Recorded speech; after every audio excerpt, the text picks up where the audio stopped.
Emma Collins was 31 years old when she realized something uncomfortable. She had spent most of her life choosing the easier option. Not because she was weak, not because she lacked talent, but because easy felt safe. And safe felt smart. At least, that's what she kept telling herself. Emma lived in a quiet apartment in Chicago. Every morning looked almost identical. Coffee, train ride, office building, laptop, meetings, repeat. She worked as a marketing coordinator for a mid-sized company downtown. The pay was decent. The coworkers were polite. The job wasn't terrible. That was the problem. It wasn't terrible enough to leave. And it wasn't meaningful enough to love, so she stayed. Year after year, most people around her thought she had a good life. Stable income, nice clothes, weekend brunches, vacation photos.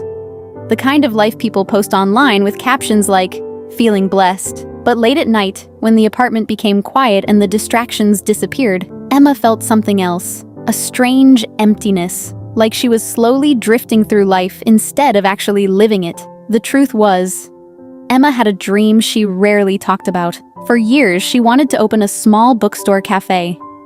Not a trendy business. Not a giant company.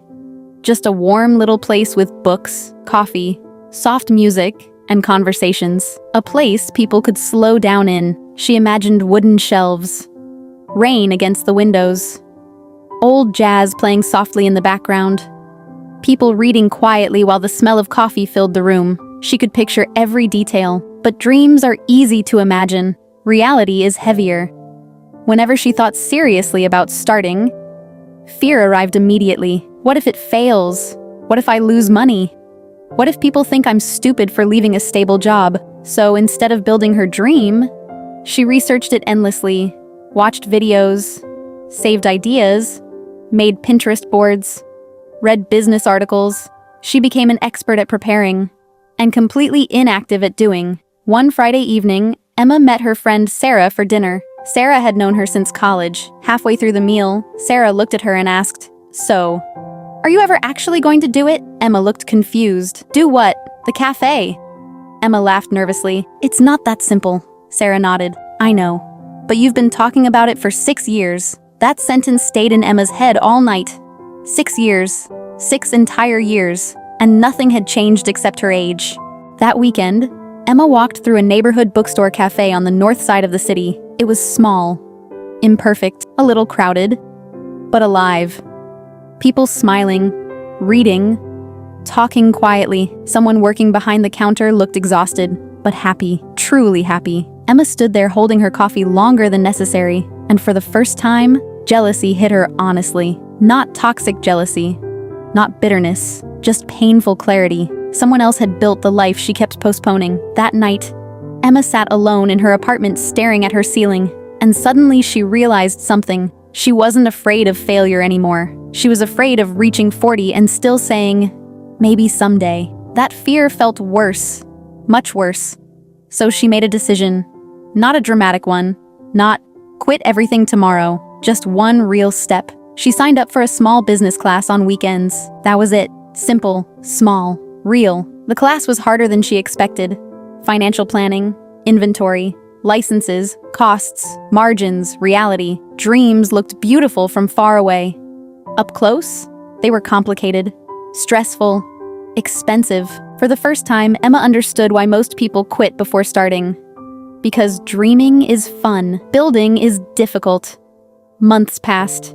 Emma continued working her office job during the day while learning at night. It was exhausting. There were nights she came home mentally drained and wanted to skip everything. Sometimes she did. Sometimes she sat on the kitchen floor eating takeout at 11 p.m., wondering why she was making life harder for herself. Her coworkers spent weekends relaxing. Emma spent hers studying lease agreements and coffee supplier costs. Easy would have been simpler. Easy would have been comfortable. But deep down, she knew comfort was slowly making her miserable. Then came the harder part. Emma had savings, but not enough. So she cut expenses, stopped buying unnecessary things, cooked at home more often. While friends traveled and upgraded their lifestyles, Emma quietly sacrificed. Nobody applauds that stage. Nobody posts photos of sacrifice. But that's where most real dreams are built, in silence. Almost a year later, she finally found a tiny location available for rent. It wasn't perfect. The floors were old. The walls needed paint. The neighborhood wasn't trendy, but it was affordable. And somehow, it felt right. Emma signed the lease with shaking hands. The moment should have felt magical. Instead, it felt terrifying, because now the dream was real. And real things can fail. The next few months were brutal. Construction delays, budget problems, unexpected repairs, stress. So much stress. There were nights Emma cried alone in the unfinished cafe after everyone left. Dust everywhere, bills piling up, fear growing louder. One night she whispered to herself, "Why didn't I just stay comfortable?" Because comfortable had never made her happy. That was the answer. Opening day finally arrived. And almost nobody came.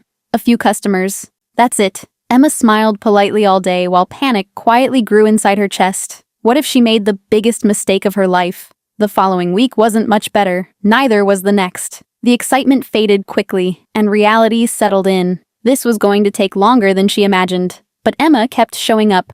Every morning, every difficult day, she learned customers' names, improved the menu, changed the layout, listened carefully, adapted slowly. She stopped chasing perfection and focused on improvement. Then something changed. Not suddenly, gradually. One loyal customer became 3. 3 became 10. People started returning. Someone posted photos online. A local book club started meeting there weekly. Students came to study. Writers came to think. The place slowly developed a soul. Not because it was perfect, because it was genuine. 2 years later, Emma stood behind the cafe counter early one morning before opening. Soft jazz played quietly. Rain tapped against the windows. The smell of coffee filled the room exactly the way she once imagined. For a moment, she stood completely still. Then she smiled. Not because she became rich. She didn't. Not because life became easy. It hadn't. But because she finally understood something. Easy roads never lead to meaningful places. The difficult path had cost her comfort, sleep, money, certainty. But it gave her something comfort never could. A life that actually felt like hers. And maybe that's the truth most people avoid. Easy choices protect you from failure, but they also protect you from growth, from purpose, from becoming who you could have been. Because in the end, the people who reach meaningful destinations usually have one thing in common. They were willing to be uncomfortable long enough to build them.